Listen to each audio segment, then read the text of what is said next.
வணக்கம் நண்பர்களே. ஆணும் பெண்ணும் எத்தனை வருடம் பிரிஞ்சிருந்தாலும் சரி, 11 நாளிலேயே ஒன்று சேர வைக்கும் வசிய ஈடு மருந்தை பற்றி நான் சொல்கிறேன். பேக்கிச்சி மரம்னு சொல்லி ஒரு மரம் இருக்குது. அந்த மரத்தை வடது பக்கம் போகிற பட்டையை எடுத்துக்கோங்க. பிறகு ஆடையொட்டி தலை அதையும் எடுத்துக்கோங்க. பட்டையும் தலையும் சம அளவு எடுத்து, ஒரு ஆண் ஒரு பெண்ணை விட்டுட்டு போயிட்டாங்க அப்படின்னா, அந்த பெண் ரெண்டையும் எடுத்து உங்களுடைய யூரின் விட்டு நல்லா அரைங்க. அரைத்து ஒரு புளியாங்கொட்டை சைஸ் எடுத்து வச்சுக்கோங்க. எடுத்து அந்த ஆணுக்கு சாப்பிட்ற பொருளில் எதுலவாசம் நீங்கள் கலக்கி கொடுக்கணும். புளி இல்லாதெல்லாம் பார்த்து கொடுங்க. ஏன்னா புளி இருந்து கொடுத்தீங்கன்னா கண்டிப்பாக அது வேலை செய்யாது. புளி இல்லாதெல்லாம் கொடுக்கணும். நீங்கள் கொடுக்க முடியல அப்படின்னா உங்களுடைய ஃப்ரெண்டை வச்சோ அல்லது வேறு யாரோட வச்சோ நீங்கள் கொடுங்க. அப்படி கொடுத்தால் சரியாக 10 நாள் உடம்புல ஊறணும். 10 நாள் உடம்புல ஊறிச்சு அப்படின்னா 11ஆவது நாள் கண்டிப்பாக அவங்க எங்கே இருந்தாலும் சரி உங்களை தேடி வந்துடுவாங்க. இதே போல் தான் ஒரு பெண்ணுக்கு ஒரு ஆண் கொடுக்கணும்.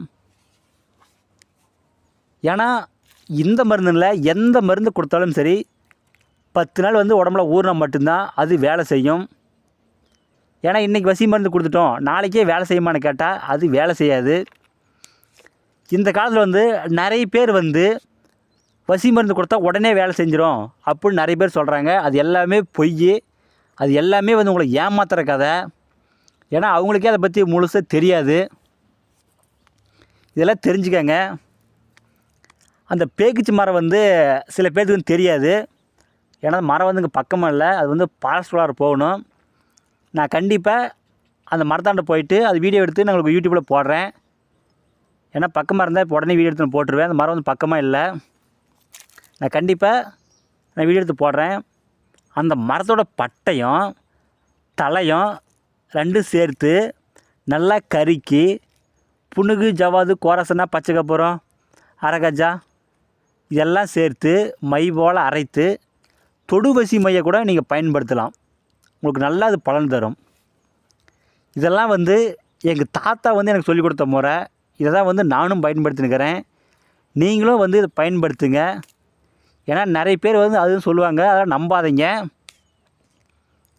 மாந்திரீகத்தில் உங்களுக்கு எந்த டவுட் இருந்தாலும் சரி எனக்கு ஃபோன் பண்ணி கேளுங்க. நான் கண்டிப்பாக சொல்கிறேன். இல்லை நான் ஃபோன் எடுக்க முடியல அப்படின்னா எனக்கு வாட்ஸ்அப்பில் மெசேஜ் பண்ணுங்கள். கண்டிப்பாக அதோட முழு விளக்கத்தை நான் சொல்கிறேன். இந்த முறையெல்லாம் கணவன் மனைவி பயன்படுத்துங்க. வேறு யாரும் தவறான நோக்கத்தை பயன்படுத்தாதீங்க. நல்ல கருத்து செய்யுங்க. இந்த வீடியோ பிடிச்சிருந்தா எல்லாத்துக்கும் ஷேர் பண்ணுங்கள், சப்ஸ்கிரைப் பண்ணுங்கள். மேலும் அடுத்தடுத்து நல்ல வீடியோ நான் போடுறேன். நன்றிங்க.